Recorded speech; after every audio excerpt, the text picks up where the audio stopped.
Hi everyone, this is Steve Johnson, and in this tutorial I'm going to show you how you can create a Google form and then share the form's link on your website. It could be a school website or a teacher's website.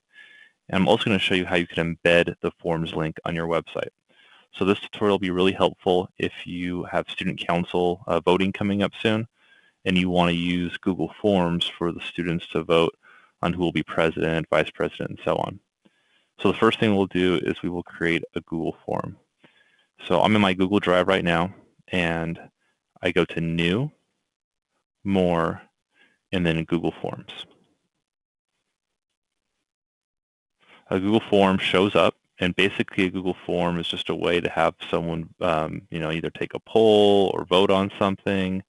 You can have students take tests through Google Forms, create a test, and they use Google Form to take it. There's a lot of different reasons why you would use a form. In this case, we're using it to vote. So I'm going to title this form, let's just say Practice Voting. Notice how the title changes here, and it changes right here as well. So let's just do one question, like who will be, or who do you want to be president? You probably word it differently, but that's how we'll do it, and we'll have it be a multiple choice. So let's put some people's names in. Let's put Steve Johnson. You probably don't want that guy. Brad Grumbles. You definitely don't want him. Brooke McKnight and Kathy Smith. That's who I'd vote for, Kathy Smith. Okay, so we have who do you want to be president? We have our 4 choices. It's multiple choice. We're going to make it a required question, so the students have to answer, it correctly, or answer it in all the other ones that might have this box checked as well. So we'll click done, and so practice voting. You can put a little description here if you want, and we have who do you want to be president. Now we can go ahead and add another item, add another question by clicking add item. So I'll click on that. Who do you want to be vice president? We'll keep it multiple choice. Again, you could do any of these choices, text, paragraph text, multiple choice, check boxes for a Google form, but we'll keep it multiple choice. And let's just make up names, Sally, John, Steve, again, my name, and then we'll do Goose. Okay. Again, we'll make a required question. So you can see how you just keep clicking on add item to create another question for secretary and treasurer and any other positions that there might be.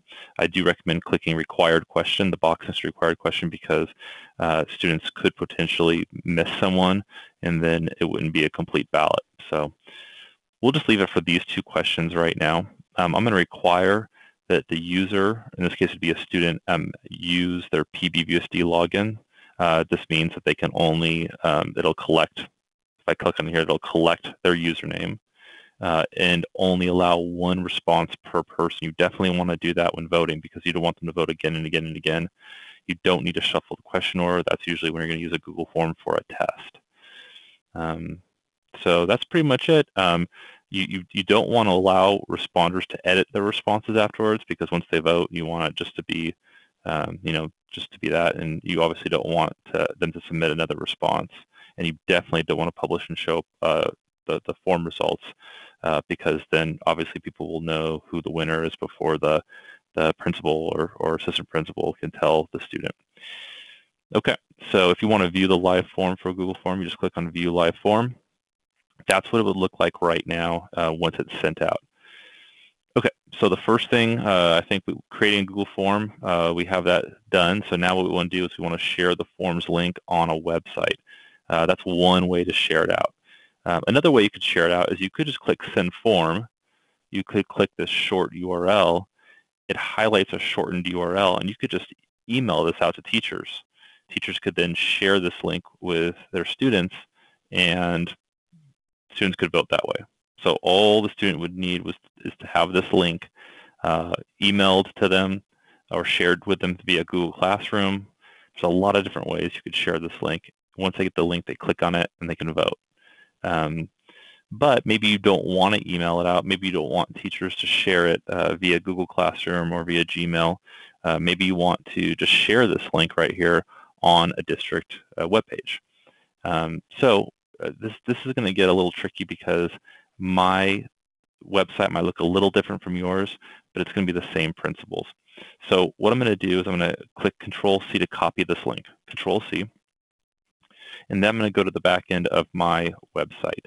Again, this might look a little different from yours. It might look a lot different from yours. You're not going to have this right here, and this is going to look different too.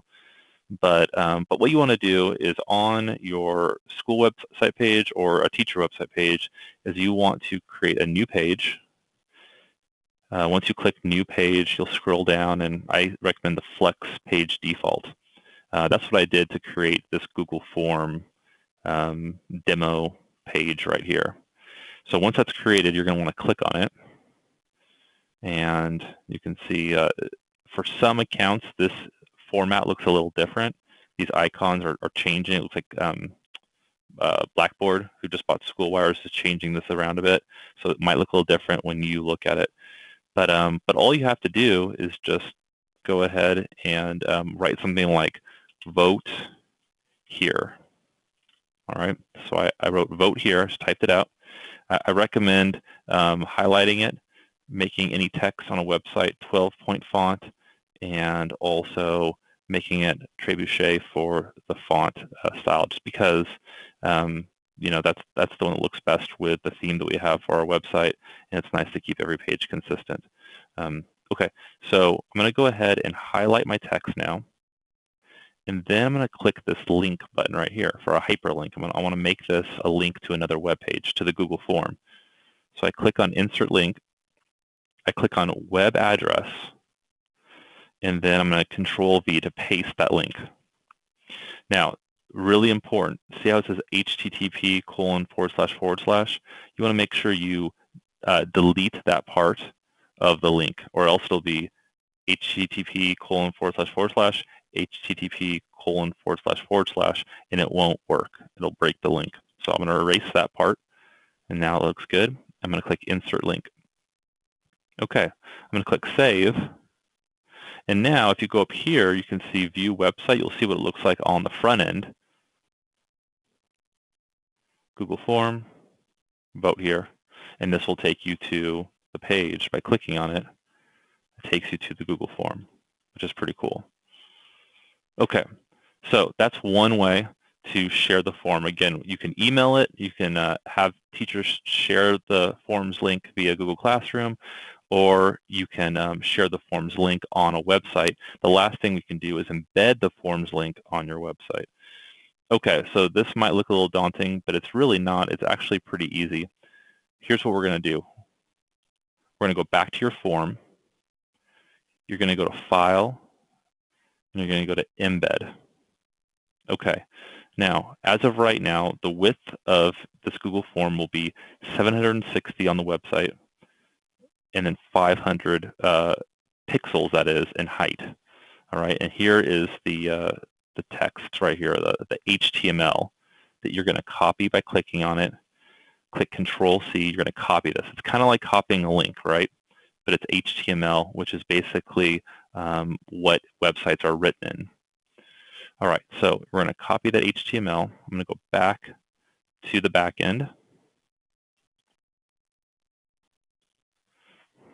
Instead of a vote here, I'm going to erase that because I don't want to do the link now. I want to embed it. So I copied HTML code. So what I want to do is click on HTML, click in the box, and go Control-V to paste. All right, so this is the code, the HTML code that you've just copied and pasted. So you're basically coding right now, which is pretty awesome.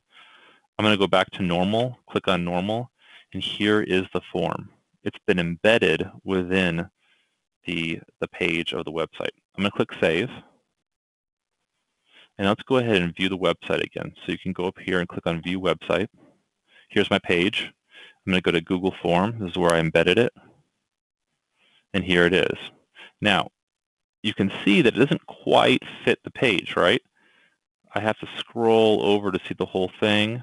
And I can scroll up within the window too to make it go up and down. So it would look a lot better if I could make it a little less wide. So the way you can do that is you can go back to HTML. Remember, the width is 760. Let's try 700. So the width is 700 and the height is 500. And you could have done this too. You could have changed the width and the height before you copied the code. So I'm going to click Save, go to View Website, go to Google Form. It's a little smaller. I can see it's a little smaller, but I probably want to go a little bit smaller than that in the width. So let me show you how to do this again. Go to HTML. Let's move the width from 700. Let's make it 650. Let's save that. Go to View Website. Go to Google Form. You can see it looks a lot better. I can see the kind of grayish right here area and the grayish area right here too. Okay, so I think we've covered everything. I showed you how to create a Google form.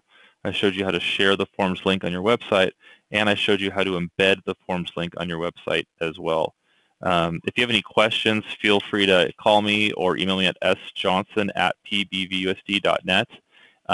And also, if you need to watch this video a couple times, please feel free to do that, because that was a lot of information I just threw at you, and it might really help you out.